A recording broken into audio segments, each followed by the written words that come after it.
Всем привет, с вами Вокша. В этом ролике я планировала впервые запустить рубрику «Нищий обзор за 0 рублей 0 копеек». Но, как вы можете догадаться, миссия эта была полностью провалена. Для этой цели я выбрала, как мне казалось, легкую мишень. Хреновенький такой средненький квест, который я прошла еще 100 лет назад. По совместительству, это последняя необозренная игра из списка квестов Бенуа Сакаля. Не считая серию игр про сибирскую язву. Но стоило мне начать в ней ковыряться, как оказалось, что эта игра вовсе не такая простая, как может показаться на первый, на второй и даже на третий взгляд. Наверное, я проклята. Сегодня мы поговорим об игре Никопол, которую хоть и причисляют к перечню игр квестового маэстро, но это не совсем верно. Имени Бенуа Сакаля в титрах Никопола нигде не значится, да и стилистика этого сабжа сильно выбивается из стилистики остальных произведений списка. Так что у меня плохие новости для людей из интернета. Да чё уж там! Я такой же осел, как и вы, сэр, потому что интернет перехитрил меня. Я долгое время заблуждалась, думая, что это продукт Шакашля, но нет. Это другое. Это продукт студии White Birds, студии, принадлежащей Бенуа Шакашлю. Такая-то история. Но так ли это? Везде, абсолютно везде, где есть информация о Никополе, к авторам приписывают и Бенуа Сакаля, и Энки Билала, автора комикса «Первоисточника». Но ни того, ни другого нет ни на одной позиции разработки игры. Всей правды узнать невозможно, конечно, но я склонна думать и буду думать, что упоминание этих двоих – чисто маркетинговый ход для попытки хоть какой-то продажи игры. Ну, потому что я хз, как невзрачный и очень короткий Никопол мог конкурировать с Mirror's Edge, Fallout 3, GTA 4 и DMK-шкой 4 в год своего выхода.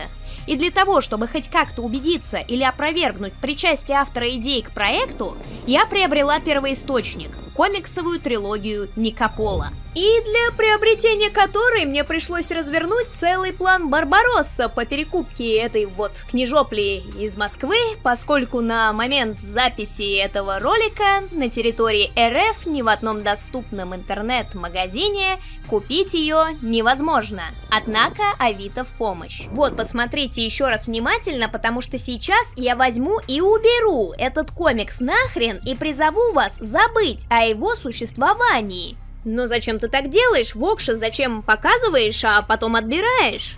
Да все очень просто. Я хочу, чтобы линия повествования этого обзора разворачивалась постепенно. Я хочу, чтобы мы с вами пошли от обратного. По хронологии сперва вышел комикс, потом вышел целый фильм, и только потом на свет появилась игра. И если идти в таком порядке, то это очень смягчит восприятие. Но жизнь не водит нас за ручку, и мы должны быть готовы встретить ёбаный бардак лицом к лицу. Я хочу, чтобы вы вместе со мной прошли этот длинный путь ахуя и негодования, который разворачивается по мере открытия все новых и новых деталей вокруг этой вселенной. Дел у нас до жопы, поэтому не будем терять ни минуты и... А что ты там рисуешь? Справедливый вопрос. Это я тут картину только что закончила. Это сербский раптор расстреливает лазерами из глаз город Левличград. Пока из космоса прилетели космические корабли с планеты коммунизма, чтобы поймать этого сербского Пиздец! Ну и бред! Бред? Так это ты еще в игру не играл? Никопол — это, как всегда на этом канале, point and click, вышедший в 2008 году. И судя по тому, как он у меня тормозит вместе с включенной прогой записи экрана, этот point and click очень не любит, когда его демонстрируют другим. Зря я смеялась над фризами и пропажей фэпосов у самих разработчиков в релизном трейлере. Мы на равных условиях. Первое, что мы видим в открывающей кат-сцене, так это то, что главный герой — художник. И он так видит. Не надо никому рассказывать, что ты художник, ты так видишь. Говно ты, а не художник. И видишь ты только говно. Затем игра решает, что на этом достаточно привычных и знакомых вещей. И следом показывает нам Лувр. Логичные вы мои! Какой же это может быть Лувр в Париже-то? Обычная будничная древнеегипетская пирамида. Вот. Внимание! Экстренное официальное сообщение. Неопознанный летающий объект разбился вчера во 2-м округе. Продвижение военных к месту аварии было затруднено несанкционированной процессией, что позволило террористической группировке устранить объект. В связи с этим наш диктатор-пророк напоминает, что народные вероисповедания носят незаконный характер. Власти обращаются ко всем свидетелям, любая информация будет должным образом вознаграждена продовольственными карточками. Этот смертный, похоже, чист. То, что надо. Думаю, последний в этом городе. Ну как же он чист? Он же весь в побелке! Так ты зенки-то открой, вот ваша цивилизация. Видите, какая гадость кругом. Все обкакано. Ну ладно, он-то может и чист. Чего нельзя сказать о зрительском восприятии, в которое только что навалили тонну мусора. За 30 секунд игра сразу наваливает вам миллиард обстоятельств, которые теперь необходимо держать в голове. Летающая пирамида, тоталитарный режим с пророком во главе, религиозно-террористические оппозиционные стычки, падение челнока во 2-м округе, снежно-ледяной мужик и ебите меня черенком от лопаты в ухо, сокол с сосками. Хорошо бы мне... Чтобы были у меня крылья, улетел бы я и щебетал бы всю жизнь. Да, нам предстоит веселый обзор. Но о том, почему режиссура катсцен в Никополе хромает сильнее, чем лошадь с аутизмом, мы поговорим сильно попозже. А пока что главный герой дорисовывает картину, где подписывается под именем Капол. Как мы чуть позже узнаем, это его фамилия. Зовут же его Альсид. Компания Альсид, российский лидер в озеленении интерьеров, воплощает самые неожиданные и эффектные проекты. Горгон, глава моего братства, сегодня должен был оставить мне послание под дверью. Он странный, немного не в себе. Когда я его видел в последний раз, он был встревожен. Да, вот мужчины живут вот в таких условиях и не видят в этом никакой проблемы. Делаем выводы. На самом деле на этом уровне довольно щедрое пространство для выводов, так как хорошо раскрываются подробности личности как самого Альсида, так и окружающего сеттинга. Через детали мы узнаем о герое, что он нищесексуал и творец широкого профиля. А я же делаю вывод, что никогда не буду сдавать квартиру художникам, потому что они так и норовят заплатить за аренду квартиры картинами. Эту я написал вчера. Надеюсь, она понравится моему домовладельцу, и он примет ее вместо платы за квартиру. Тогда понятно, почему не работающий много лет телевизор тем не менее включен. Этот старый телевизор не работает уже несколько лет. Коммуналку-то, небось, хозяин квартиры платит, ох уж этот Никопол. Через интеракции с предметами мы узнаем о тоталитарном диктаторском режиме, что сейчас правит Парижем, из-за чего сложно не проводить параллели с общеизвестным произведением с названием из 4 цифр. Тем более, что в дальнейшем нам как будто бы нарочно даются определенные референсы на тему. Произведение жизненное, да и внутриигровые тейки не так уж далеки от нашей сегодняшней действительности. Настоящая демократия. Шубланг, действующий диктатор, единственный кандидат на этих выборах. Не будем показывать пальцем. Главному герою приходит инструкция к действию от Ордена Евангелистов в попозиционеров, куда тот только что вступил. Главная партийная указивка от них – принести портрет отца Никопола, который, как мы узнаем чуть позже, был приговорен к пожизненному космическому заключению в криогенной камере за несколько месяцев до рождения самого Альсида. Теперь становится чуть более понятно, что за ебалда свалилась с неба в начальной катсцене и что за мужик в ней находился. Уже становится интересно. Ввиду понятных причин фотографии у сынки-корзинки не имеется, так что нам дается первый квест – изобрести его изображение из подручных средств. И тут надо сказать, что игра довольно неплоха как квест, по крайней мере, первую половину игры, поскольку и поставленные задачи ясны, и их решения интуитивные, понятные и очень простые. Да и к тому же герой реализуется как художник. А мы с вами, пройдя обширный пласт квестов, знаем, что применение обозначенных профессиональных навыков главных героев на практике – вещь очень редкая.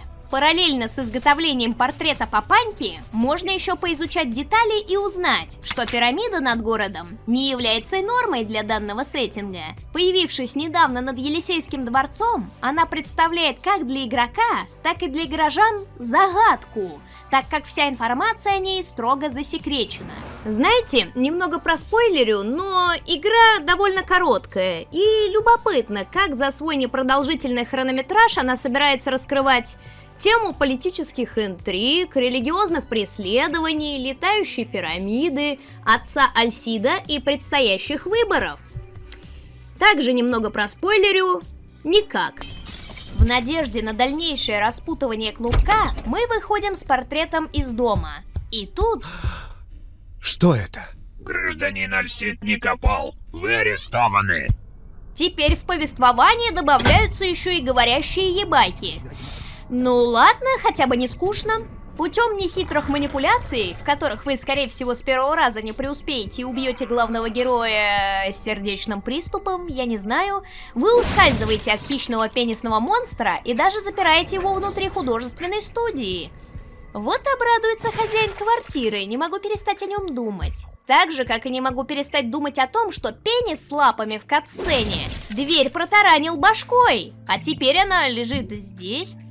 А лестничная площадка так и вообще завалена, как при бомбежке. Как так вышло? Непонятно, блин. Просто непонятно. Благо, здесь не так уж и чисто. Можно и еще помусорить и проломить окно в Европу. Иногда пазлы, надо сказать, в этой игре довольно тупенькие. В плане... Неужели Никопол не в состоянии пролезть в чертово окно, не выбив все кирпичи до единого? Серьезно? Толстожопый перфекционист, хартфу!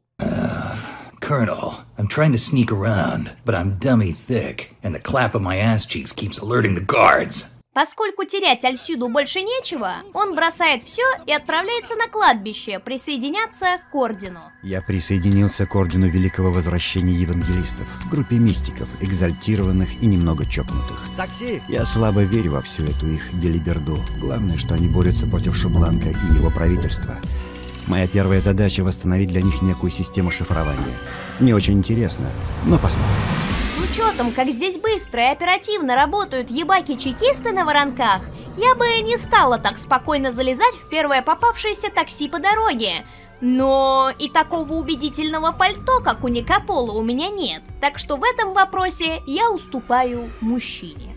Альсид, наконец-то ты здесь. Ты побледнел, хвоста не было? Был. Поросячий. Ты бы видел, как этот деятель искусств насменячил в съемной квартире, я ебу. Утром на выходе из квартиры меня поджидали солдаты. И еще какая-то непонятная тварь. Что-то вроде огромной говорящей собаки. Собаки? В каком месте эта залупообразная хтонь похожа на собаку? На крота, креветку, член, на что угодно она похожа больше, чем на собаку. Альсид, ну ёб твою мать, ну ты же художник, ты должен видеть разницу. С недавних пор по нашим улицам бродят самые невероятные существа. Ты еще легко отделался. Орден должен передать секретное послание всем, кто нам верен. Ты установишь систему, которая поможет им расшифровать текст. Систему дешифровки? К чему такие предосторожности?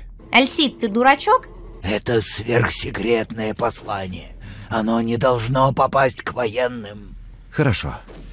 Кстати, зачем ты просил принести портрет моего отца? У меня просто своего никогда не было. Вот, возьми руководство, там вся необходимая информация. Нужно все точно соблюсти, иначе члены Ордена ничего не поймут. Здорово то, что Никополу наверняка дали именно эту задачу, потому что он художник и может составить этот шифр так, чтобы евангелисты потом смогли разобрать, чё, кого, куда и как. Ведь бюджет в ссаные 3 монеты, которые мы выпотрошили из ящика для подаяний, вряд ли позволяет много. Они по-любому и сами могли бы составить шифр, но выглядел бы он уже не так презентабельно, согласитесь. В общем, круто, что род деятельности героя хоть как-то влияет на сюжет и геймдизайнерски обыгрывается. Жаль, что на этом уровне это все и заканчивается. Хорошего понемногу. Больше мы можем не вспоминать, что герой художник, ведь раз сюжет забудет, то почему не должны мы? К сожалению, и уровень этот последний хороший в этом квесте. Лучше бы все и закончилось на составлении этого фельдеперсового кода да Винчи, потому что на этой локации, так же как и на первой, пока что есть что изучать и рассматривать. Детали дают нам более широкое представление о лоре. Пазлы понятные, а интеракции с предметами прямолинейные и простые.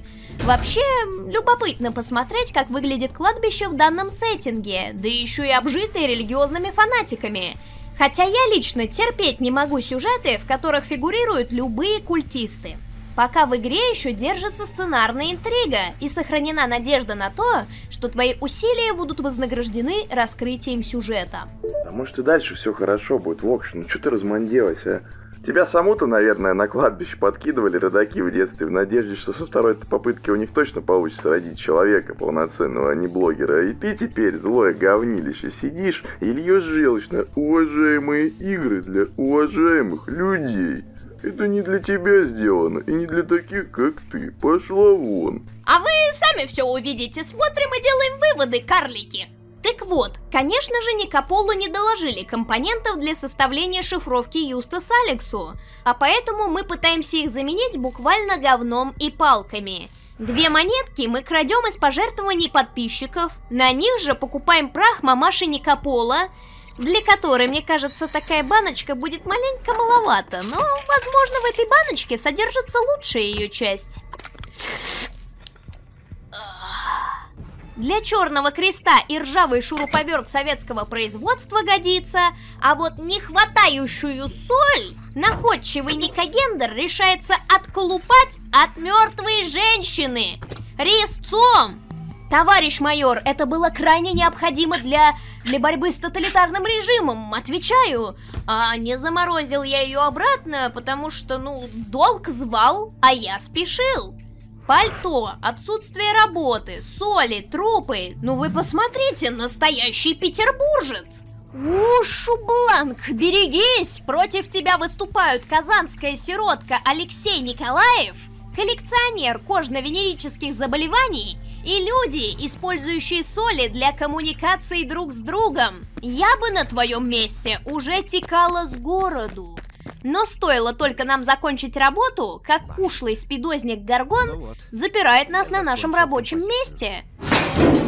Что происходит? Гаргон! Гаргон! Ну вот, меня тут заперли. Понравился, что ли? Хорошо хоть, что мозги у нашего предводителя, видимо, также покрыты гнойными чириями, а поэтому он оставляет ключ в замке.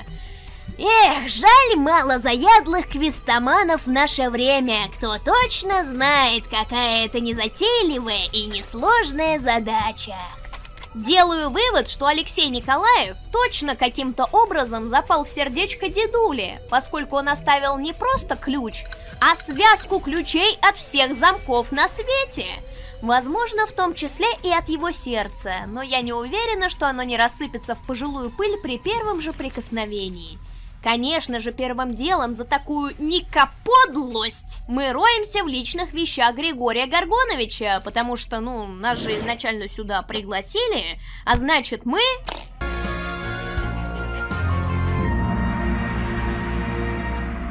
И мы находим много чего любопытного. Мануал к шифру, например, подсказульки, фото нашего отца. Еще одно изображение моего отца? Неужели Гаргон от меня что-то скрывает? С чего ты взял? Нормальный парень, чё? И находим бумажку, которая... Подождите. Погодите, все еще не могу в это поверить. Что? Пожилой паук работает на правительство? Невероятно! Коллега по цеху, прикинувшись подпольным борцом с партией, первый же, кто нас в итоге издает большому брату. Где же я про такой мув уже читала? Никак не могу припомнить. Ладно, расшифровываем записку от культистов и узнаем, что скоро за Никополом придут. И лучше бы ему где-нибудь нарисовать себе выход как можно скорее, если он не хочет попасть в руки полицаям. Но менты... Это они обо мне. Это не самое страшное, что поджидает незадавшегося революционера. Альсид Никопол.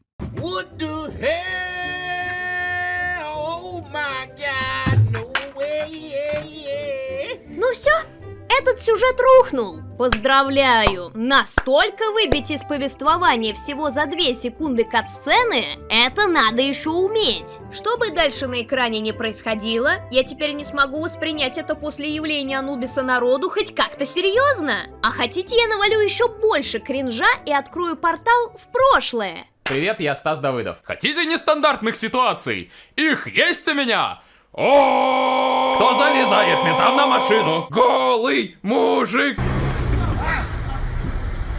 Кто демонстрирует голые яйца? Голый мужик! Слушай, что я, Анубис, бог среди богов, говорю тебе. Челнок, в котором был заключен твой отец, спустился на землю несколько дней назад.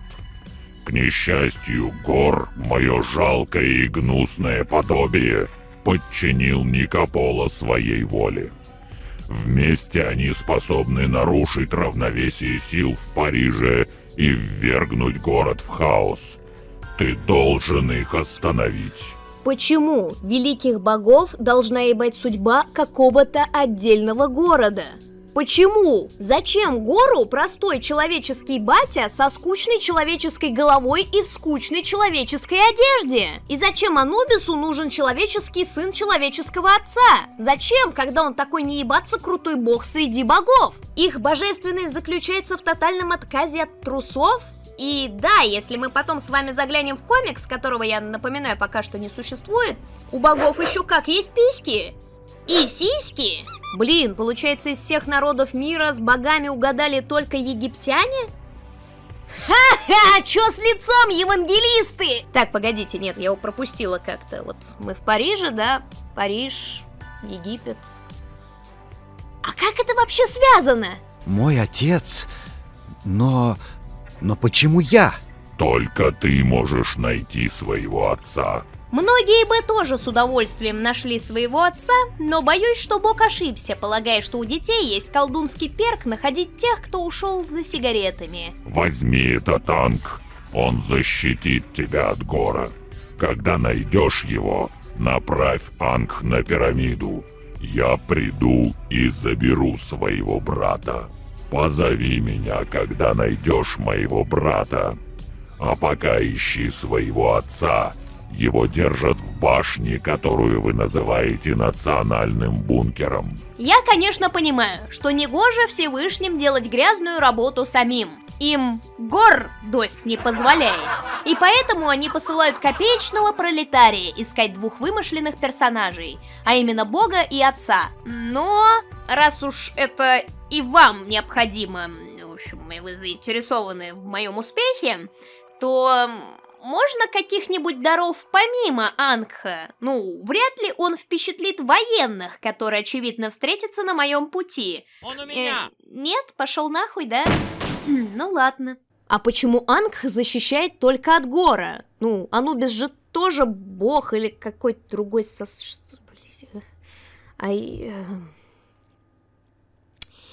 Я сдаюсь. Человек, которого вы ищете здесь... Осторожно, он очень опасен. Конечно, опасен, ведь на моей стороне... моя шизофрения, понятно. Если протупить весь таймер, стоя на месте, ковыряясь в жопе и катая козюльки, то в вас, конечно же, тут же стреляют наповал, потому что, вот такой вот тут закон. Менты говорят, что арестуют, а на деле так и норовят вызвать у вас красный экран смерти. Кинутый людьми и богами, Никопол Маккартни умудряется сбежать. Еле ушел. Ради своего пророческого бреда Гаргон сдал меня полиции. Поверить не могу, что он принял меня в орден, чтобы за мной следить. Чтоб его разорвало. Найти отца. Это будет непросто. Стена делит Париж на 2 округа. Власть придержащие и богачи внутри, все остальные вокруг, снаружи. Ну, вперед, преподобный. К бункеру можно попасть только по одной дороге. Но как по ней пройти? Ногами, дружище. Конечно же, охранник на КПП смеется нам в лицо и посылает нахуй с нашим предложением пропустить вперед. Но ничего, вы все еще пожалеете, я вам всем покажу. Я бесшумно, как ниндзя, прокрадусь под землей, не издавая ни единого звука, поднимусь наверх и, пользуясь вашей клинической глухотой, начну безжалостно убивать. Приятных ему снов. Потому что, когда где-то обижают европейского художника, это всегда заканчивается плохо. Ну и здесь понеслось. Где один труп, там и два, там и три, а там и четыре. Воу, Ника, ты что-то в разнос пошел, полегче. Винтовка с оптическим прицелом.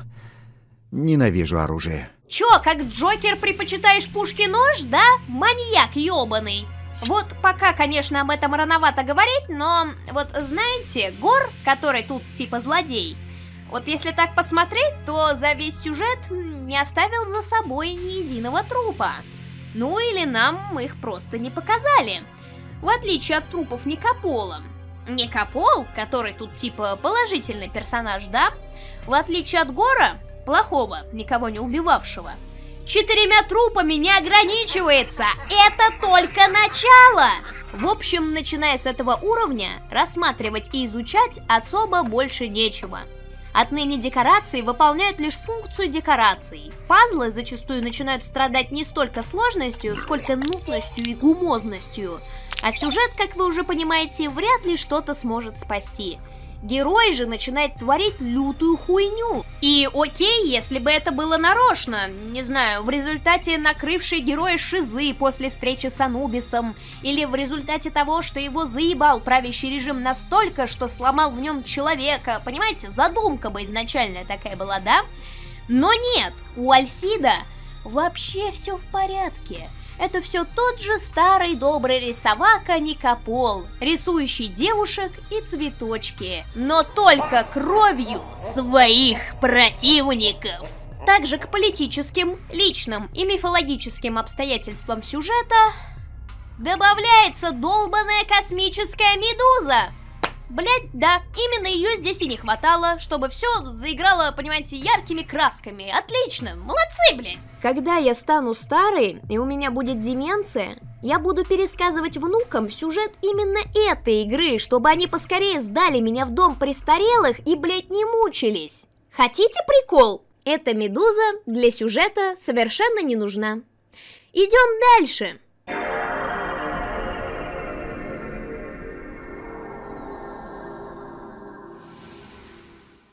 Дальше в бункере вообще ни хера интересного нет. И если вкратце, мы хитро зашмыгиваем туда через контейнер, убиваем еще одного человека, поджигаем космическую медузу, травим насмерть одну ебаку и давим насмерть ящиком другую ебаку. А ебаки эти оказываются гиперразумные космические клещи-медузы и появились на Земле вместе с ней. И теперь правительство использует их в своих целях. Занимательно, не так ли? Нет. Индифферентно. Для каких целей их используют, вы спросите? Не спросите, неизвестно, и насрать. А может быть, это как-то влияет на сюжет? Ахахахахахаха. Ха-ха-ха-ха. Ха-ха-ха-ха-ха. Ну вот, наконец-то мы находим монитор с кат-сценой. Теперь-то вещи наконец-то прояснятся, да? Я для вас был игрушкой. Вы хуже, чем Шубланг. Вы эгоцентричный, бесчеловечный тиран. Конечно. Эх, да, было бы здорово, если бы мы хотя бы разочек за игру смогли увидеть пример этой тирании, чтобы согласиться с Никополом-старшим. Да, а то пока что я вижу лишь, как чем-то разочарованный мужчина грустно сидит на шканаре и что-то там мумит, что им только что поиграли, как именно не уточняет, кадр при этом делает акцент на его паху. Делайте выводы, думайте. Я небожитель, руководствуюсь принципами, недоступными твоему пониманию. Никопол, вместе мы завладеем этим городом. Ты будешь править людьми, а я займусь пирамидой. Я зря спрашиваю, но это пирамида. Что это такое на самом деле? В земном языке нет подходящих определений.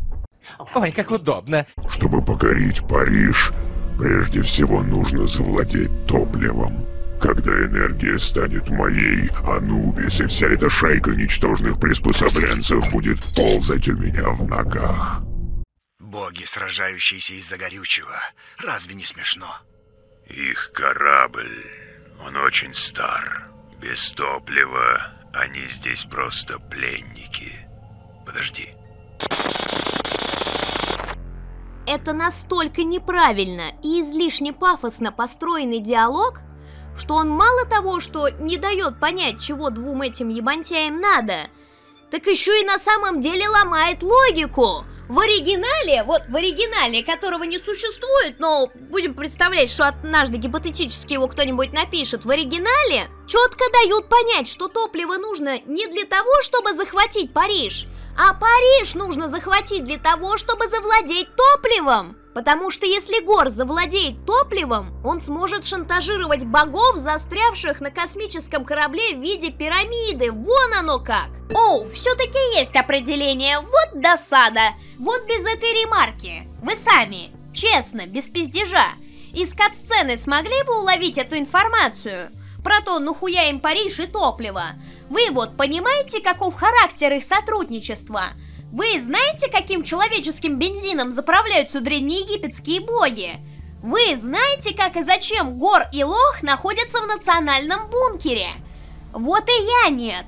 А если вдруг все-таки знаете, то возможно, что вы и сами из пантеона богов либо читали комикс, либо разработчик этой игры, иного не дано. Споткнувшись о сигнализацию, мы прорываемся в комнатку, где только что чирикали Гор с папочкой, и никого не застаем. Никого? Никого. Черное перо на кровати подтверждает мою дедукционную гипотезу, запрещенную к озвучиванию на территории РФ.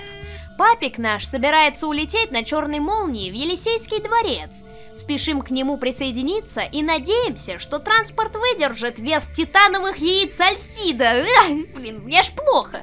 Вот вам очередной тагильский Вован. Он каким-то макаром оказался на уровне 7-го этажа, то есть либо спустился с крыши, либо совершил весьма трудоемкий подъем по зарешоченным балконам. И, как ни в чем не бывало, в лучших традициях Штирлица, бежавшего рядом с машиной Бормана, попросил закурить у обитателей 7-го этажа.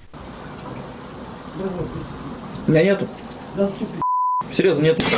Не успеваем и ныряем в соседнюю тачулю, ведь мы фартовый черт. В какую бы машину мы ни сели, все летят в Елисейский дворец. Бинго! Я рад убраться из башни. Не знаешь, почему нас отправляют обратно? Обычная предосторожность на случай, если будут атаки на дворец во время выборов. Ой, я же совсем забыла вам сказать. Пока мы занимались убийствами и поджогами, нам в проброс подкидывают инфу о том, что буквально на днях в стране была попытка государственного переворота со стороны политической элиты. А еще на выборах внезапно откуда-то высрался второй кандидат. Никопол-старший, подумайте вы, а хрен там нарыло. Какой-то киборг-андроид XB2. Ты слышал, у Шубланка есть противник на выборах? Андроид. XB2. Да, странно. Никто не знает, откуда он взялся. Ну, я-то буду голосовать за Шубланка. Ну и правильно. Тем более начальство сказало за него голосовать. Ты остаешься в бункере? Нет, мое отделение переводит в Елисейский дворец, как и всех остальных. После вчерашнего переворота всех солдат собирают в Елисейском. Они, наверное, боятся, что будет покушение на президента. XB2? А может быть... Хватит! А вам не кажется, что пора бы уже остановиться? Вместо того, чтобы развивать и раскрывать старые заявленные сюжетные линии, вы все наваливаете и наваливаете, наваливаете и наваливаете, наваливаете и наваливаете кучу новых. У меня сейчас башка лопнет. Останови и отойди. На самом деле, имя этого андроида мы уже встречали в самом начале игры, где в фильме озвучивается, что криокамера Батяньки будет находиться как раз под надзором XB2.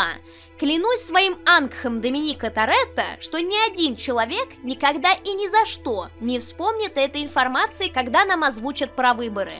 Более того, я на это внимание обратила уже после прочтения комикса, то есть прошло достаточно много времени. Но зачем этот андроид баллотируется?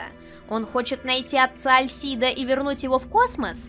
Или он с чем-то не согласен? Он вообще живой и имеет свою волю, или его перепрограммировали? Откуда он вообще взялся на Земле? Ты чё, блядь, без поняток, что ли? Я тебе сказал, я тебе не буду отвечать на вопрос, нахуй. Нахуй ты мне обосрался, я тебе буду. Ты кто такой, чтобы я тебе отвечал на вопросы, нахуй? Любопытный, нахуй. В Елисейском дворце наступает совсем скука. Она наступила еще в бункере, но тут невозможнейшая волокита. Во-первых, двери открываются по миллиону лет.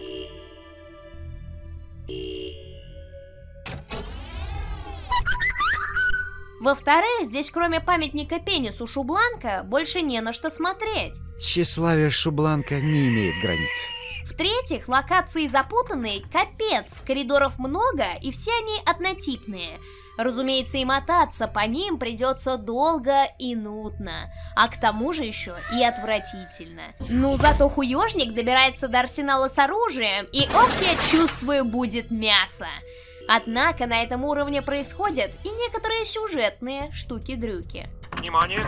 Это официальное заявление нашего диктатора-пророка.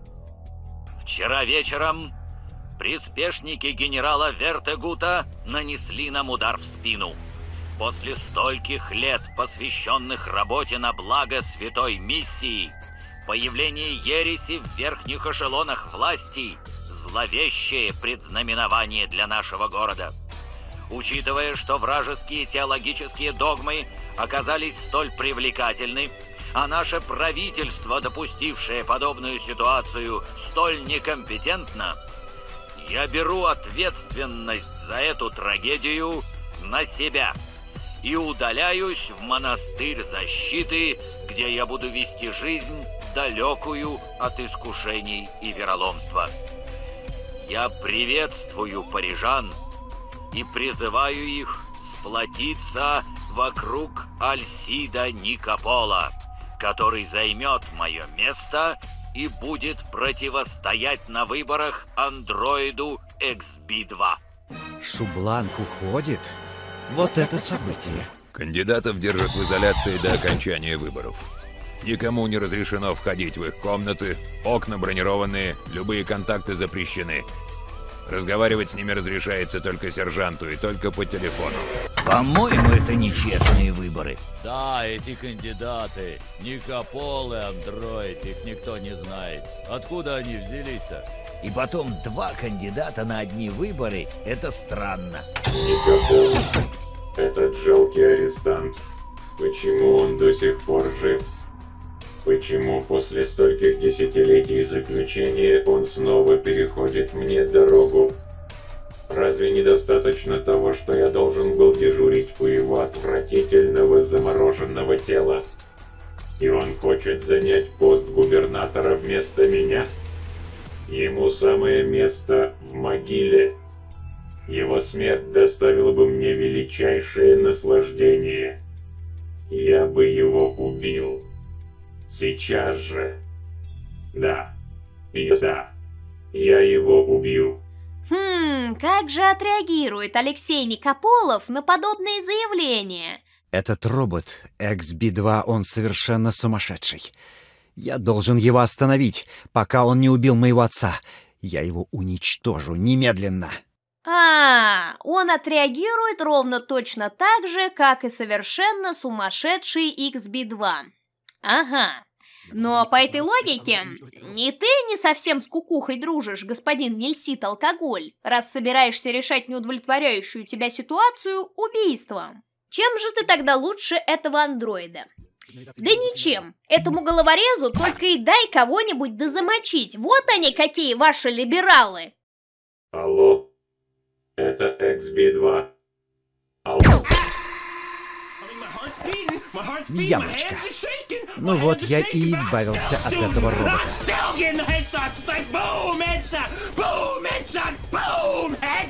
Итак, Альсиська-Никописька добирается до отца. Но... Отец! Нет, это не может быть.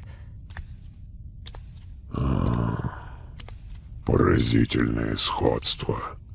Твой отец близок к смерти. Вы убили моего отца? Нет. Мои жалкие братья хотели помешать мне, убив его. Но важнее то, что ты похож на него, Никопол, сын. Ты можешь его заменить. Тем более, что ты наверняка еще пока тугой и упругий. Иди со мной. Хочешь стать губернатором? Править Парижем? Нет, отойдите от меня!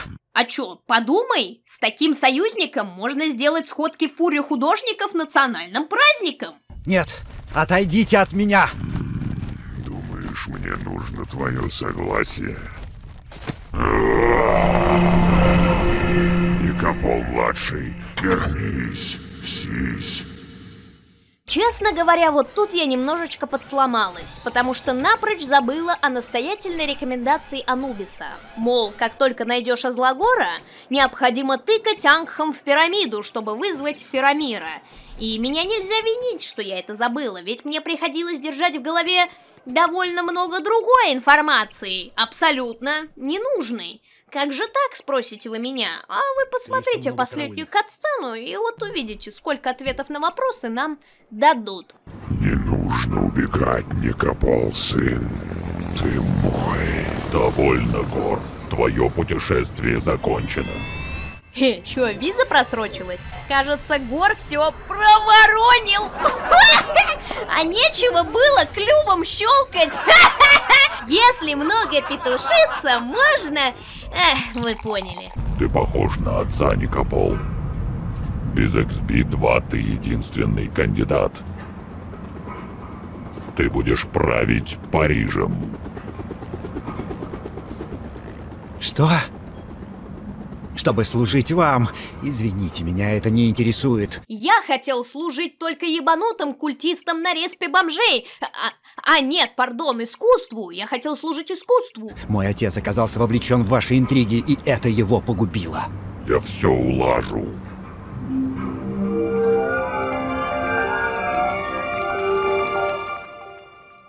Конечно же нет. Наш новый диктатор Альсид Никопол встретился вчера с представителями основных религий, чтобы привлечь внимание к вопросу легализации народных вероисповеданий. Согласно условиям встречи, Никопол провозгласил запрет в отношении прежней шубланкийской религии, объявил о падении прежнего режима и открытии границы между двумя округами. А какой в этом смысл, если мы буквально убедились в том, что верная религия тут только одна? Или же там есть свой физически живой Иисус, Будда и Аллах, и те тоже летают на космических пепелацах. Ой, господи, зачем я об этом думаю? Я вырую себе глубокий черный ров, чтобы в недра тучные, полные улиток, упасть, на дне стихий найти последний кров и кости простереть, изнывшие от пыток. Меняются и время, и мечты. Я ни одной слезы у мира не просил. Я проклял кладбище, отвергнул завещание, и сам я воронов на тризну пригласил, чтоб остров смрадный им предать на растерзание. О вы, безглазые, безухие друзья, о черви, к вам пришел мертвец веселый, я. Головка от хуя. Это получается сына корзина художник, а отец типа поэт, да? Вау, как красиво, да? Да, только это ни хера не его стихи. Это Бодлер. Думала, тут как-то вот интересно, что ли, сюжет закрутился, да? Думала, что тут хоть немножечко что-то привнесли, а нет, как обычно. О вы, философы, сыны земного тления, ползите ж сквозь меня без муки сожаления, иль пытки новые возможны для того, кто труп меж трупами, в ком все давно мертво. Раунд! Отвратительный сюжет, отвратительный сторителлинг, отвратительная, приторная концовка. Но на все мои повизгивания, знаете, уже существует всеобъемлющий, лаконичный, короткий ответ от понимающих людей. Блять, пиздец, квесты, это уже вымирающая хуйня, да? Они кому нахуй не нужны, блять, и ну какие-то долбоебы, больные люди, блять, остаются, да, которые продолжают хуйню делать все равно, блять. Тащим-то согласна, квесты говно, а к этому, к тому же, еще осталось много-премного вопросов. Даже не знаю, с чего начать. Что за космическая медуза? Как правительство подчинило себе клещей? Что это за женщина? Откуда высрался XB2? Что за попытка госпереворота? Почему Гор выбрал именно батю Никопола? Зачем он ему? Какой был характер у их сотрудничества? Почему Бог нуждается в помощи какого-то претенциозного бомжа? Что потом случилось с орденом евангелистов? Как отец Никопола с ними связан? Куда делся Гаргон? Куда делся Шубланг? Кто в итоге убил отца Альсида? Шакал или андроид? Кто убил Гольфиста? Кто убил японского анониста? И кто убил эту дверцу в конце концов? И еще, если я в Елисейском дворце задвинула дверь шкафом, то кто его отодвинул обратно, когда я бежала к концовке? Ведь я как дура искала обходные пути, а их не существует. А значит, чтобы отодвинуть этот шкаф в сторону... Как? Нонсенс! А ответы на эти вопросы есть. Просто они не в игре. Они, блядь, в первоисточнике. Во, заебись, домашняя работа, мое любимое. Необходимо сначала перелопатить кучу информации, прежде чем можно будет хоть что-нибудь понять. Мы сейчас с вами поговорим про комикс, но сперва я доизбиваю эту игру с двух рук. Вот смотрите, сейчас сюжет представляет из себя сборную солянку из... нацистов, вампиров, оборотней, зомби и костяных драконов, ну что ж поделать. А вот давайте проведем эксперимент. Что если... убрать из сюжета космическую медузу? Изменится ли от этого мува хоть что-нибудь в сюжете? Пожалуй, нет. Хорошо, идем дальше. А что если убрать из сюжета XB2? Вот что если Шубланг отказывается от власти и единственным кандидатом остается Никопол-старший? Что-нибудь в сюжете поменяется? Не особо. А если убрать инфу про госпереворот? А если убрать клещей? Вы чувствуете, сколько здесь ненужного мусора? Я бы предложила еще и евангелистов убрать, но тогда совсем уныло будет. Но вдумайтесь, их сюжетная ветка также никуда не ведет. Вообще! Про них даже не сказали в конце ничего. Предательство Гаргона не дало ничего. Но вот стих в конце добавить надо, это красиво и художественно. Без этого, блять, не обойтись. Режиссура и сценаристика кат-сцен в этой игре – это отдельная беда. Визуально, как всегда, все прикольно, атмосферно и характерно. Особенно интересно выдержана комиксово-фреймовая стилистика. Но так же, как она не спасла фильм о Халке, укажи год фильма, так же и не спасает и тут, поскольку хуёво выполняет повествовательную функцию, акцентируясь на непонятных деталях и зачастую только зазря дробя кадры на куски. И что-то понять из этих кат-сцен зачастую, при их примитивности, очень тяжело. И самое главное, в центре сюжета здесь Батюк и Гор. Мы всю игру проявляем интерес именно к их истории. На деле они являются катализатором происходящего в Париже, и целью нашей является именно этот дуэт. И ничего про них мы по итогу так и не узнаем. Лучше бы сюжет был про Никопола-старшего. А вот теперь вспоминаем, что игра основана на одной из 3 частей из трилогии Никопола. Экшуали, трилогия Никопола считается одним из самых оригинальных научно-фантастических комиксов, который произвел ни много ни мало революцию в индустрии. О как! И я прочитала его до конца, и в здравом уме и памяти хочу сделать заявление, что игра Никопол сосет хуй. А комикс Никопол в миллиард раз лучше своего игрового прототипа. То есть, когда ты читаешь комикс, ты тоже ловишь ахуй, но попрошу, этот ахуй совершенно другого сорта. Когда ты играешь в игру Никопол, ты ощущаешь ахуй скорее от того, что ничего не понимаешь, от сценарных кульбитов, кривизны, скукоты, от чего угодно. Когда ты читаешь комикс Никопол, ты ловишь ахуй скорее от характера произошедших событий. При этом все логически объяснено, у всего есть начало и у всего есть конец, все сюжетные арки органически переплетаются, и в итоге ты остаешься без вопросов, полное удовлетворение. Хотя не поймите меня неправильно, это одна из самых ебанутых вещей, которые я когда-либо читала. И вот сейчас будет небольшая минутка откровения. Мне хочется вам признаться в том, что на самом деле я всю жизнь мечтала обозревать не только видеоигры, но и комиксы. Но вот мне мешало начать одно маленькое неприятное обстоятельство. Это то, что я в них абсолютно ничего не понимаю. Но я люблю их читать, я их коллекционирую, у меня даже есть книжка о том, как выживать в индустрии комиксов. И ввиду того, что я мечтаю также однажды нарисовать какой-нибудь свой, полноценный, за который будет не стыдно, да, я стараюсь изучить все, что с этим связано, но пока что не чувствую себя уверенно. Но раз уж у нас пошла такая пьянка, девочки, раз уж у нас есть первоисточник и есть что похвалить, а что обосрать, то, ну, я думаю, я, пожалуй, подстрахуюсь тем, что у нас обзор на игру, да, и вот дебютно рискну. Так что, пожалуйста, дайте знать в комментариях, есть ли потенциал у этого такого вот жанра на этом канале или нет. А мы так или иначе поехали. Игра базируется лишь на первой части из трилогии Ника Пола «Карнавал бессмертных», а поэтому именно ее мы рассмотрим подробно. Итак, первая же страница делает то, с чем вообще не справилась игра. Дает вводную по данной вселенной, то бишь дает нам экспозицию. 2023 год. Париж. Альтернативное будущее. Город населен как людьми, так и пришельцами. Фашистский режим полностью задушил население и разделил его на два округа.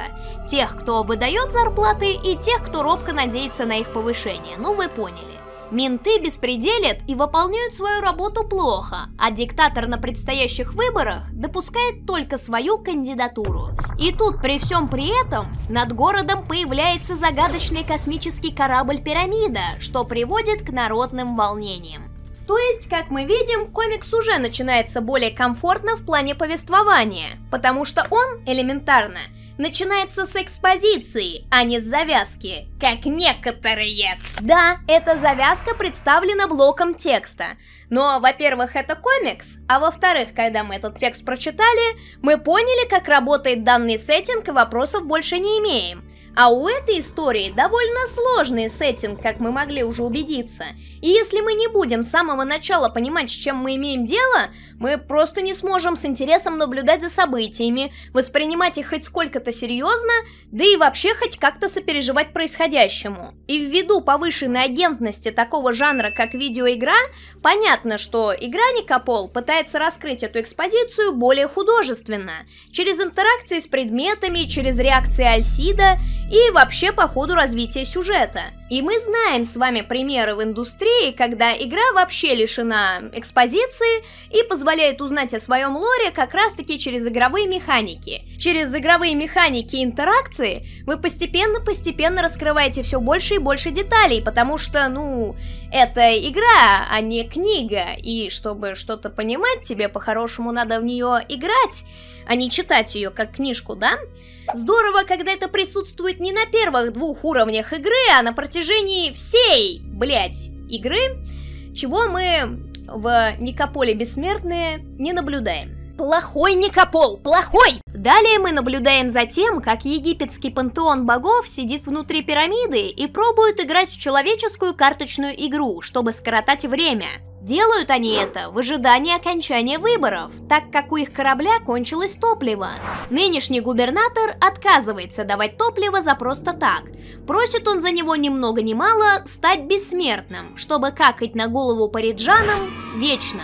Богов такой ультиматум не сильно впечатляет, а поэтому они просто ждут и надеются, что идиоты-граждане переизберут сейчас губернатора, и с новым переговоры пойдут легче. И они в итоге улетят. Также они подмечают, что после поражения на последнем собрании Гор довольно сильно уязвился, ущемился и, кстати, вообще куда-то пропал. В это время действующий диктатор Шубланг как раз готовится к очередной встрече с небожителями. Его министр через пук-пук-среньк как бы пытается намекать на то, что для города потеря такого количества топлива будет серьезным ударом, и что отдавать его за просто так как-то невыгодно, не находите? Диктатор же заявляет, что, во-первых, не за просто так, во-вторых, за что именно тебя ебать не должно, а в-третьих, за мат извини. Мол, да не ссы, развяжем там войну какую-нибудь маленькую или с пролов стрясем, прорвемся. Но мы тогда будем зависеть от этой войны, чтобы пополнить топливные запасы и удержать власть хоть как-то. Нормально, сейчас все так делают. Тут же мы видим проявление партийной религии, шубланкизма, о котором нам в игре также говорили, но данных никаких не предоставили. Конечно же. В связи с этим наш диктатор-пророк напоминает, что народные вероисповедания носят незаконный характер. Поддержите партию Шубланка. Сделайте пожертвование церкви Святой Миссии. Во главе церкви стоит брат диктатора Феодул I, который сейчас благословляет губернатора на успешной поболтушке с неправильными богами. «Одному идти опасно, возьми с собою моих херувимчиков в дорогу». Херувимчики, кстати, являются пришельцами.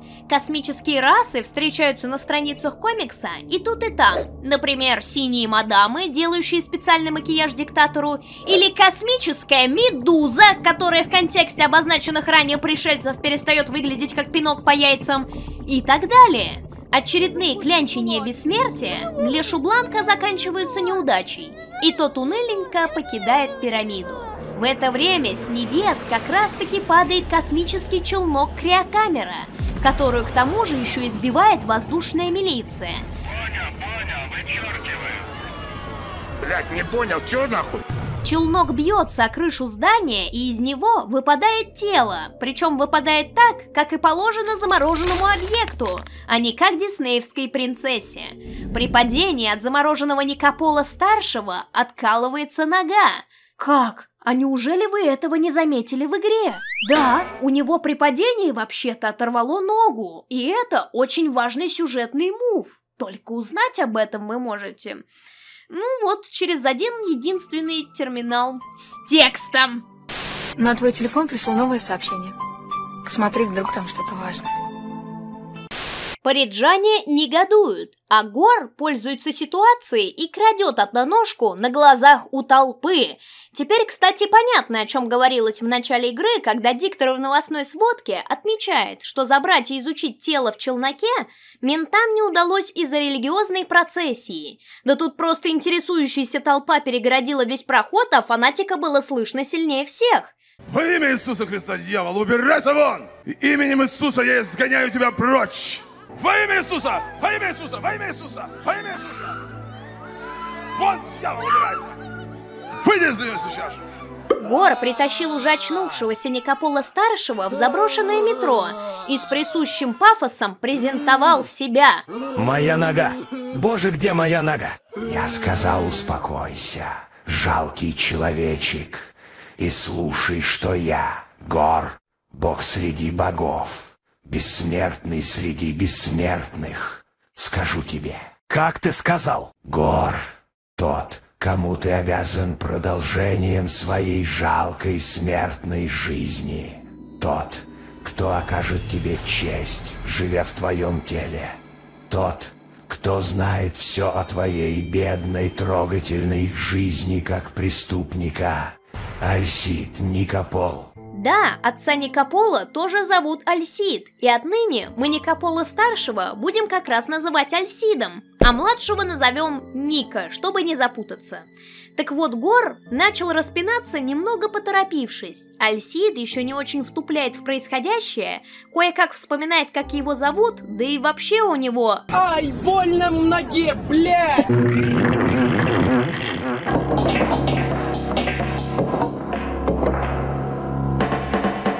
Тазобедренный сустав, деформирующий артроз. Но память потихоньку возвращается. Он вспоминает себя, свое дезертирство и вспоминает андроида XB2, который, как оказывается, был сослан бдеть за Никополом в качестве наказания за неподчинение.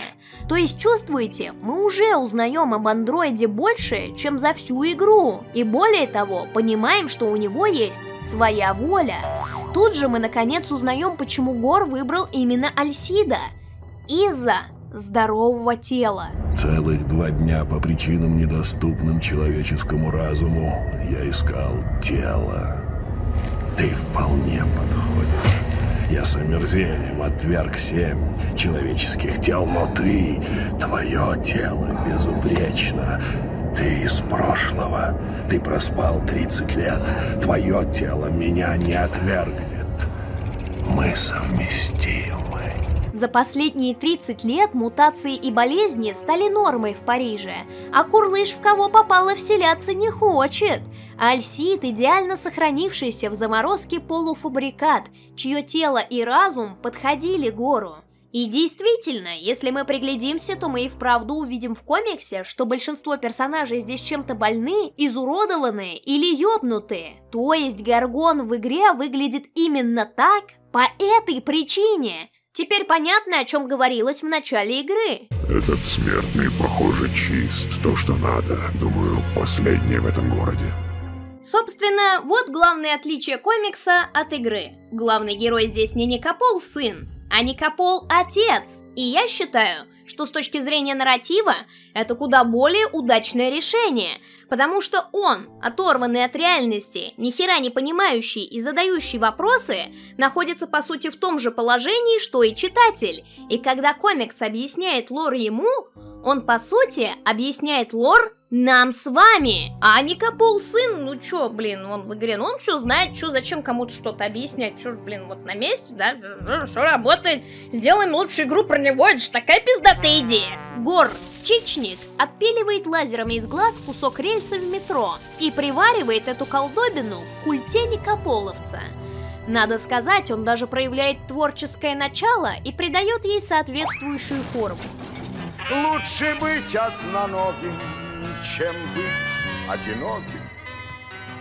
Но ходить с новым тяжеленным девайсом у него по очевидным причинам не получается, и даже этому есть объяснение. С железной ногой Альсид не сбежит от Гора и по сути будет к нему прикован. Сам же Гор, находясь в теле бедолаги, со своей неземной силой сможет передвигаться легко. Но зачем Альсид нужен Гору? Для мести другим богам в пирамиде. И я его понимаю, я когда проебываю в монополию, тоже становлюсь мстительной, злой и коварной. А Бастет еще и мухлюет. У него на эту тему уже есть подлющий-приподлющий план, и тот немедля приступает к его реализации. Боги тем временем пробуют играть в шахматы, а внутренняя генеральская элита планирует покушение на Шубланка. То есть это и есть та самая попытка государственного переворота. Вчера вечером приспешники генерала Вертегута нанесли нам удар в спину. Шубланк принимает ванную со своим советником, и во избежание проблем с законодательством РФ я, пожалуй, не буду вам показывать эти кадры. Но из этой же сцены мы узнаем, что план по покушению на диктатора от генералов уже известен политической элите, потому что им его рассказал зеленый полосатый кот-телепат по кличке Гоголь. Да. Где-то в трущобах города Гор с Никополом общаются, изучают лор и приходят на кладбище, где Альсид видит могилу своей женщины, Клеменс Марганидон. У меня две новости. Плохая и хорошая. Давай плохую. Я ее нашел. Клементина! Боже мой, моя малышка Клементина! Здесь, в этой могиле, мертвая. Да. Мы с нее ведро раков сняли. Мало того, что смерть любимой тянучки само по себе удар, так еще и Гор выдает ему новостного леща. Ха, лол, ты чё ж не в курсе, что ли? Тебя когда забрали, она была беременная, да вот. Сын, кстати, полная копия тебя, и зовут его так же, как и тебя, но ты бы узнал это, если бы мог с ним познакомиться, но боюсь, что у меня на тебя другие планы. Кстати, забавная ирония. Младший Ника как раз шароебился по кладбищу неподалеку и пересекся с комиксовым Гаргоном, обычным бичом без культов и евангелистов. Круто. У Гора с Никополом начинает разворачиваться бурная деятельность. Они добывают шмотки с помощью гипноза, они добывают шмотки с помощью пыщ-пыщ по 5 лучей поноса, и в итоге достигают пункта назначения и добывают шмотки через план Б. Как тебе понравится это? Негодяй, ты попал прямо в блок надменности и высокомерия. План Гора был в том, чтобы телом Никопола сыграть в хоккейный матч Парижа против Братиславии за команду противника. и с помощью насилия и чугунной ноги раскидать париджанскую команду, как котят. Вот эта игра, даже трупы есть, умеют же во Франции развлекаться. Боги, которым все так же нехуй делать, тоже наблюдают за матчем через телевизор и начинают что-то заподозривать. Но зачем Гор это делает? Чтобы после матча выступить от лица лучшего чехосоветского хоккеиста и публично отказаться от своего гражданства. Госпожа профессор, а как облегчить душу? Что нужно сделать? Избавиться от привязанности к земле, на которой родился. А главное, забыть о своем боге. Он просит политического убежища у диктатора, присутствовавшего на матче лично. Разумеется, местный Дуче не смог после такого шоу отказать в просьбе обычному братиславскому хоккеисту Альсиду Никополу. Кстати, там параллельно с матчем произошло неудачное покушение, но ввиду спойлеров от кота для губернатора все обошлось вот так вот.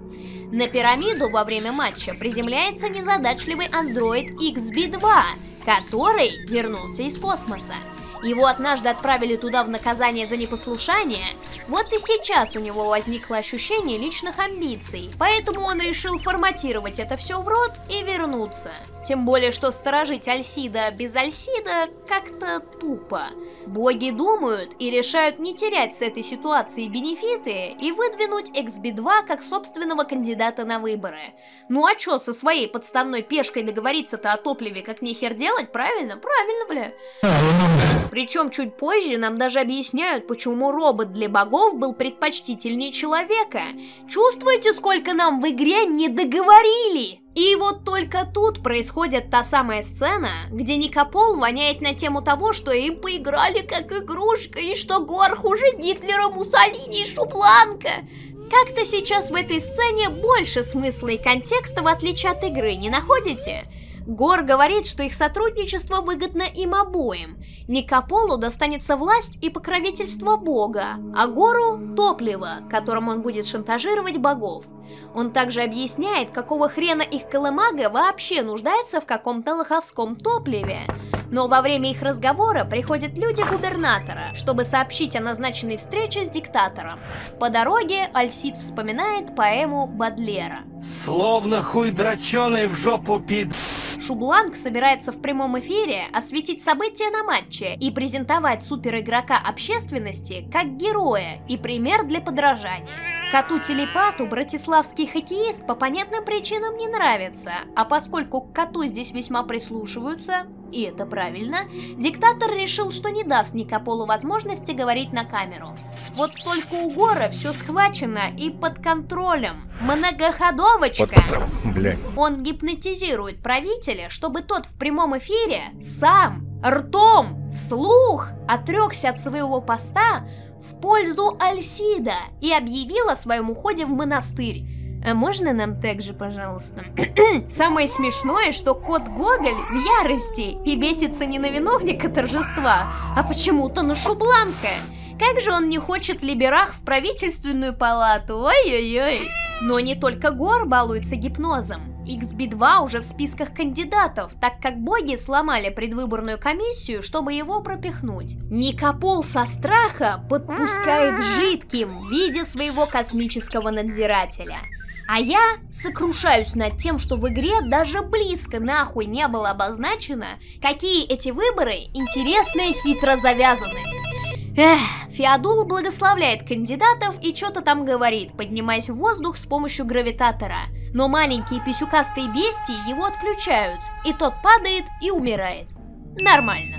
Вот это я хочу сказать не по сценарию, поэтому если я буду запинаться, то извините, это в рамках импровизации. Вообще, я изначально думала, что Феодул персонаж не особо нужный здесь, да, а потом осознала, что как раз-таки Феодул — это воплощение всего режима, воплощение шубланкизма. То есть даже при наличии настоящих существующих богов перед глазами, они продолжают тупо и уверенно проталкивать свою религию массам, даже если она показала свою несостоятельность и неистинность, все равно только она важна для партии. И вот эта сцена, где Феодул умирает, показывает нам, по сути, падение режима, падение вот этого глупого, архаического, устоявшегося режима.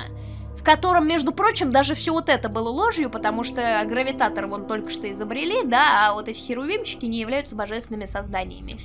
Круто, это же, ну, это глубоко в какой-то степени.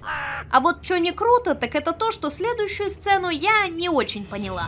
Гор улетает убить XB2, а Никопол остается в Елисейском дворце втупливать в потолок.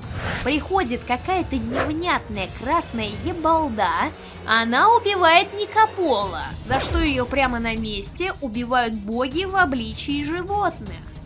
Чё?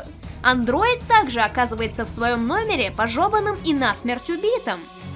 Чё происходит? Может, партия постаралась? Но вернувшись, Гор наталкивается на своих родственничков, которые уже точно выкупили замысел их бунтаря-попугая. И мириться они с этим не намерены. Его обрекают на помещение в камень Бубастиса. На 7 пожизненных за все, что он нагородил.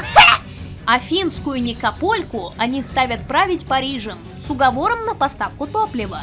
Кстати, да, они его воскресили, ну да. Но зачем был этот сюжетный мув с красной хреновиной, я не понимаю. Неужели Гор просто не мог слетать и убить андроида, пока боги приходят в гости к живому Никополу? Странно, ну ладно. Однако, после воскрешения у Альсида слетает чердак, и все, что он способен отныне произносить, это строчки Бодлера, без контекста и смысла. Альсид становится губернатором, но совсем не дружит с Колпаком. К счастью для партии, во дворец заявляется Ника-младший, увидевший батю по телевизору и обрадовавшийся находке. Хоть отец на него и не обращает никакого внимания, чиновники смекают, что мелкого можно использовать как подставное лицо и начать уже политическую работу нормально. Так вот, концовка первой части комикса сильно резонирует на фоне няшненькой и доброй концовки квеста, где даже непонятно, в каком контексте и почему Бодлер. А ведь главным источником вдохновения для Энки Биллола служил как раз Бодлер, и это важный момент. Батя в итоге вместе с Шубланком в дурке, а у страны появляется шанс на процветание. Вот. Кстати, а почему боги, если они так умеют, не загипнотизировали Шубланка с самого начала, чтобы тот просто отдал топливо? Зачем эти сложные многоходовки? Может, они просто не подумали? Или когда диктатор мечтает о бессмертии, он становится настолько не гипнотизируемый, что вот у них это просто не получилось? Да, загадочно. Все, что было интересного в комиксе, в игре решили лишь упомянуть. Из чего я делаю вывод, что игра была сделана только для тех, кто уже читал первоисточник. Потому что, ну, блин, вот сделаем игру от лица сына Никопола, потому что так не надо будет ничего объяснять, ведь все уже и так все читали, понимают, что, где происходит, с кем происходит. Вот покажем события с другой точки зрения, да, вот интересно должно быть, ведь Никопол, сын, за комикс сделал... Ну, что-то он, наверное, сделал, да? Так, план хороший, как бы еще вот подсосать фанатам, да, вот как бы нам напичкать фан-сервиса, ядрёна вошь. О, вот референсов у нас много будет, да-да-да, референсов для тех, кто читал, например, в компе, в бункере будет портрет Джилл из второй арки, вот все охуеют, а еще главный герой, он будет как Энки Биллол, художник, и поэтому у него в студии будут картины его авторства про комикс. Клево, чё еще? Газетная вырезка про хоккейный матч, ебать охренеть. И пускай она своим наличием как будто бы немножечко ломает нарратив и лор, насрать, вообще плевать, мы космическую медузу воткнем туда, точно. Она же была в комиксе, и даром, что декорации, как бы, у нас свое видение. Так, медуза. И из медузы будут выползать космические клещи, и правительство будет этими клещами пользоваться, потому что они будут разумные, потому что правительство мудаки. А почему мудаки? Не будем показывать, потому что уже все уж прочитали, правильно, что у нас бюджет, вот 3 пельмени и фантик от конфеты. В целом, Во, нормально. Нам есть что вам предложить, дорогие фанаты. Да, игры и комиксы — это две разные вещи, и подход к сторителлингу у них должен быть разный. Однако существуют объективные правила сценаристики и построения сюжетов. У игры есть попытка режиссерски обыграть события комикса и вообще показать их с другой точки зрения. Только эта точка зрения ничего не приносит сюжету. Режиссура не просто не справляется, она вредит. Она ворует те интересные детали и находки, что есть у Энки Билова. А фабула короткая, скучная и крайне невнятная. Попытки представить экспозицию через первые два уровня неплохие, но, к сожалению, просраны абсолютно. И в это же время в комиксе хоть и происходят поехавшие вещи, но у всего есть объяснение, все переплетено и имеет логическую точку. То есть, грубо говоря, комикс сделан очень компетентно, игра нет. Так вот, почему же Никопол хреновая экранизация? Не потому, что она не повторяет события оригинала, а потому что она берет необходимые сцены, объясняющие лор, причинно-следственную связь, логику действий, и вырезает их нахрен. Зато берет новые детали, которые ничего сюжету не дают, никаких смыслов не привносят и оказываются полнейшим мусором. Ну вот, к примеру, зачем главный герой художник? Я понимаю, если бы сюжет разворачивался вокруг его душевных переживаний, тонкой организации, которую ломает тупой, зверский тоталитарный режим. Я бы поняла, если бы нам показали, что он вечно идет на сделку с совестью, что его моральные принципы противоречат тому, что пропагандирует партия, что нечеловеческий, жесткий режим выдавливает из него творца и заставляет его делать ужасные вещи. Если бы мы смотрели с вами за процессом, как человек превращается в убийцу, тогда я бы поняла этот финт ногой. Может быть, не самая удачная тема для экранизации первоисточника, но это хотя бы можно было бы понять, да? Автор решил поставить вопрос следующим образом. Так нет, понимаете, таких вопросов в голове Никопола не возникает, более того, у него вообще никаких переживаний и вопросов не возникает, более того, мы даже не видим, чтобы он хотел встретиться с отцом. Мы не знаем, что для него значит отец. Да, он хранит семейные кинохроники, но не более, да? То есть он не мечтал о встрече с ним, не переживал, просто однажды пришел бог Анубис и сказал: давай, пиздуй, решай мои проблемы. И он такой: блин, ладно. Пошел и выполнил партийную указивку от шакала, все. Рад ли он встрече с отцом? Что теперь будет в его жизни? Достиг ли он того, чего хотел? Хуй его знает. И вот поэтому это хреновая экранизация. Этот видос получился и так пипец каким долгим, поэтому в этом ролике я не буду касаться оставшихся двух глав и фильма. Но могу. Если вам это было бы интересно, пожалуйста, напишите в комментариях, заниматься мне этим или нет. Если нет, то так мне и надо, и я забью на это хрен. С вами была Вокша, огромное спасибо за просмотр, невероятнейшие благодарности бустерам, это вот сейчас на экране люди с самыми сочными жопами, благодаря их помощи вы сейчас видите этот ролик и увидите последующие. А я с вами прощаюсь, счастья, удачи, лохов побогаче, всем пока! Дай-ка мне газету, которую мы взяли с собой. Но, месье, разве сейчас время штудировать прессу? Посмотри. Я просовываю газету под дверь. Дай мне зубочистку. Я выталкиваю зубочисткой ключ из скважины. Втягиваю газету обратно. И вот ключ. А теперь мы открываем дверь.